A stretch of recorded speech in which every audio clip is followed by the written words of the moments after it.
Es kādreiz varēju vienkārši ielikt tas esal sludinājumu, bļ.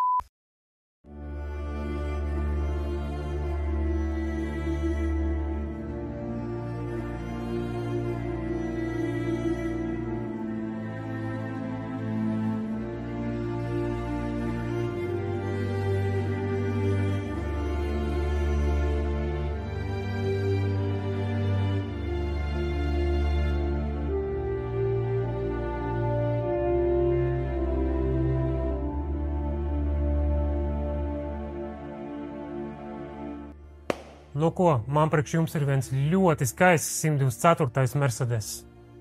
Ar īstiem brabusta diskiem un godīgā ceļā iegūtu vēsturiskā spēkrata status, kur jums no šodienas ir iespēja pārņemt savā īpašumā. Mercedes-Benz 124. virsbūvē. Domāju, ka stāstīt jums, ka šis ir viens no leģendārākajiem un uzticamākajiem Mercedes modeļiem visā pastāvēšanas vēsturē, man jums baigi nevajag. Piekam vairāk, jo viņš šādā stāvoklī arī nepaliek, vai ne? Un ņemot vērā, ka straujiem soļiem tuvojās ziemas sezona, bonusā jaunajam īpašniekam piekrausim jums pilnu 124. bagāžnieku ar ļoti labu produktu, kur šie zēni ikdienā pārdod. Baigo reklāmas integrāciju ielaid, ne? Un jā, starp citu, lai nopirktu to Mercedes ar visu apsolīto saturu bagāžniekā, tev būs jābūt mana YouTube kanāla abonentam. Zini kā, man te tomēr ar kaut kāds labums jāpaņem. Par reklāmu man te baigi neviens maksāt netaisās. Vismaz nebūs tukšais šāviens. Un domāju, ka nākotnē šādas privilēģijas tieši YouTube kanāla abonentiem būs vēl. Pielietas E230. 124. virsbūvē. Pirms apaļiem 4 gadiem es pats šo auto viņam atradu Vācijā un atvedu uz Latviju. Pie kam viņiem tas ir jau kāds 4. mans atvestais Mercedes pēc kārtas. Nu, vienam gan te kaut kur pa vidu kāja paslīdēja uz E61, bet nu lēnā garā mēs ar Gati, man ne Gati, sakārtojām viņam galvu un nu jau pāris gadus priecīgs brauc ar E-klasi. Jāni, tu esi? Jānis jau ir aizbraucis mājās. Un tepat aiz logas, starp citu, var redzēt, ka zēniem, tāpat kā mums, ar Meršiem ir tikpat īpašas attiecības. Ja nu kaut kur tepat teritorijā ir viens pilnīgi jauns sprinters S-klases komplektācijā. Jā, jūs nepārklausījāties. Neviens normāls cilvēks nepērk sprinteri ar Keyless Go, 360 grādu kameru un visiem asistentiem. Nu, es domāju, ka jūs redzējāt arī baltu V-klasi, Jāņa E-klasi. Viens students gan mums te vēl būs mazliet jāpārstē. Bet, nu, ja mēs Jāni salauzam, kas mums veciem bukiem studenti nesalaust. Nu, un tikām arī līdz galvenajam iemeslam, kāpēc šodien ir atbrīvojis teic tā 124. Mercedesa vadītāja vieta.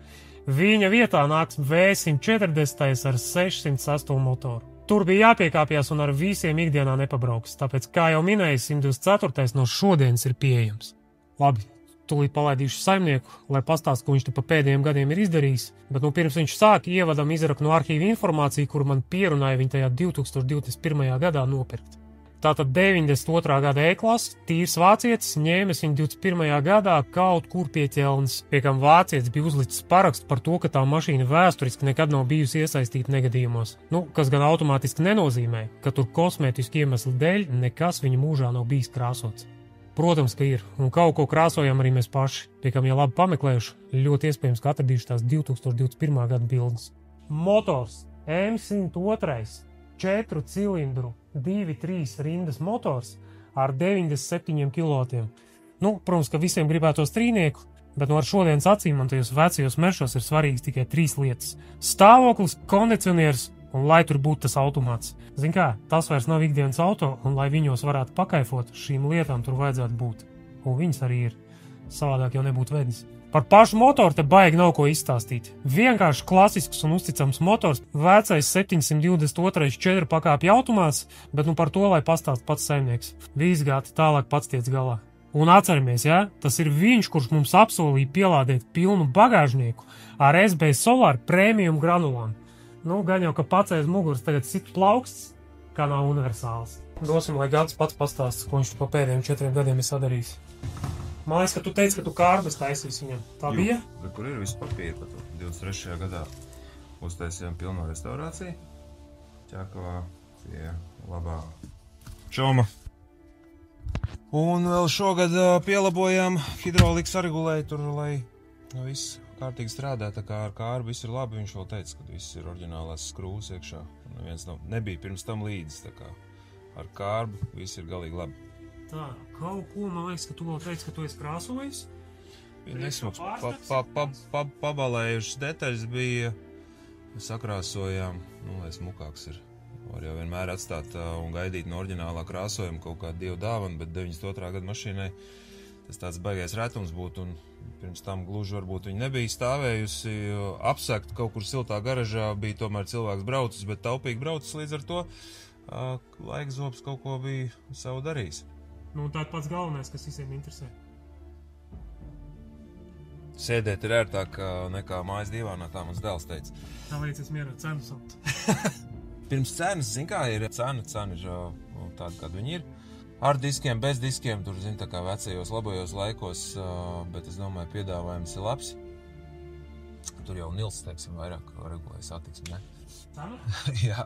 Tas ir kā, ņemot vērā to, ka šādas mašīnas nav baigi daudz, īpaši, teiksim, tādā stāvoklī.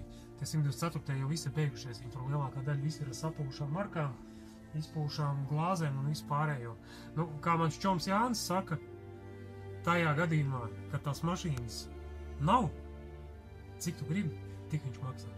Jā, es domāju, šeit nav naudas jautājums, vairāk tas, kad fiziski nav laika to mašīnu kustināt, ar viņu ir jābrauc. Un uz vietas stāvot, tie, kas sapratīs to, ka mašīna labāk nepaliek, viņi ir tomēr jākustina, kur bija šogad apskatē gumijas aplaisājas sēlenblokam. Viss slikti, sēlenbloks vesels, gumija nav vesela, tāpēc, apskatē ir viens vieninieks. Pagājuši gadu, man liekas, pa visu gadu kaut 700 km nobraucām. Tā kā tas nav vispār nekas, tur tas benzīns ātrāk atšālējās, nekā mēs viņu nobraucām. Visu laiku stāv siltumā, visu ziemu, pavasaru, saulītē pastāv pabraukājumi, kondicionieris strādā, kondicionieris ir pie Gvidi atrestaurēts, tur viss ir kārtībā. Tāds augstums, ka pat brīžiem pa augstu paliek. Visādi citādi tehniski mašīna ir kārtībā, ja kādam netraucē un nekož acīs tas, kad tas varbūt kaut kur ir piekrāsots, tad pārējais ir braukšanas vainā. Viens ir tas, kad saprot, kad tirgu ir vai nav piedāvājums, bet otrs ir tas, tā nav jau tāds sentimentālā vērtība, nav arī naudas jautājums. Cik ir adekvāts cipars, lai tur raznosā tas neaiziet. Zinu, ka tie diski maksā 2000 bez riepām. Jautājums, vai kādam viņus vajag par 2000, tas cits stāsts. Bet tāda nauda viņi maksā, un riepas ir jaunas, cik tur nobraukts. Vēsturiskais status ir ar šitiem diskiem. Vēsturiskā status atzinumā vienīgais, kas nav riepu ražotājs, nav oriģinālais, bet riepu izmērs ir oriģinālais. Pārējais viss atbilst ražotāja specifikācijai. Es domāju, 6000 būtu adekvāta cena. Visādi citādi mēs viņu varam turpināt lietot. Mums ir, kas viņu lieto, un mums ir ar ko braukt, bet šeit tad prieku pēc. Pirms ieziemošanas vēl pabraukāsim, bet visādi citādi, es domāju, pāris nedēļas, un viņa būs šeit siltumā un netiks kustināta. Klausies, mums vēl pāris maisas ar tām SB granulām piemetīs. Es domāju, ka mēs varētu piekrāmēt to pilnāku, to bagāžnieku un arī uz aizmugurē sēdekli salikt. Zin kā, ir īstenībā, es izskatītu baigi labo maiņu. Es domāju, kādam tas varētu interesēt. 0 pagrieziena zāles pļāvē traktors. Visi, paldies, Gati! Es braucu mājās šito visu samontēt. Super. Gaidot visu YouTube. Jū, tiekās. Paldies. Kādreiz varēja vienkārši ielikt tas sludinājumu,